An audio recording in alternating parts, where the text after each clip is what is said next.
জুবিন গাৰ্গ ডাঙৰীয়া আমাৰ মাজৰ পৰা কায়িকভাৱে নোহোৱা আজি এমাহ হ'ল আৰু এই এমাহৰ আমি শ্ৰদ্ধাঞ্জলি অনুষ্ঠান ইয়াত কৰিছোঁ। আগতে আমি কৈছিলোঁ যে এমাহত নলবাৰীবাসী ৰাইজে ৰাজহুৱা শ্ৰদ্ধাঞ্জলি কৰিব আৰু আমি এটা ৰাজহুৱা শ্ৰদ্ধাঞ্জলি আজি ইয়াত কৰিছোঁ।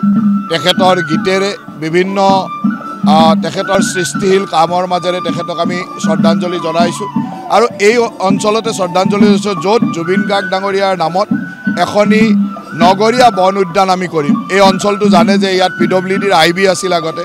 এই গোটেই অঞ্চলটো সামৰি প্ৰায় 8 বিঘা মাটিত আমি এখন নগৰীয়া বন উদ্যান কৰিবলৈ পৰিকল্পনা কৰিছোঁ, যিখন আমি জুবিন গাৰ্গ ডাঙৰীয়াৰ নামত সমৰ্পণ কৰিম আৰু এই বন উদ্যানখনৰ নাম মায়াবিনী হ'ব।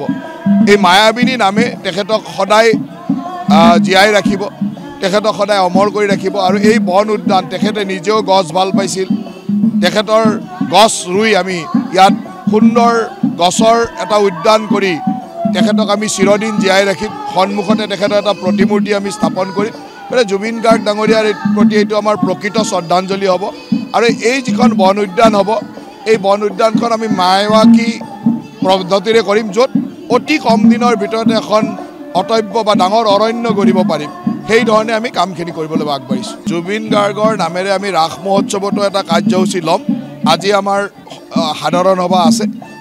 এই সভাৰ পিছতে আমি সিদ্ধান্ত ল'ম, তাৰপিছত আপোনালোকক জনাম। জুবিন গাৰ্গ ডাঙৰীয়া আমাৰ মাজৰ পৰা কায়িকভাৱে নোহোৱা আজি এমাহ হ'ল আৰু এই এমাহৰ আমি শ্ৰদ্ধাঞ্জলি অনুষ্ঠান ইয়াত কৰিছোঁ।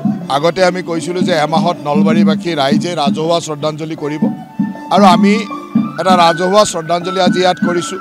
তেখেতৰ গীতেৰে বিভিন্ন তেখেতৰ সৃষ্টিশীল কামৰ মাজেৰে তেখেতক আমি শ্ৰদ্ধাঞ্জলি জনাইছোঁ আৰু এই অঞ্চলতে শ্ৰদ্ধাঞ্জলি দিছোঁ য'ত জুবিন গাৰ্গ ডাঙৰীয়াৰ নামত এখনি নগৰীয়া বন উদ্যান আমি কৰিম। এই অঞ্চলটো জানে যে ইয়াত PWDৰ IB আছিল আগতে।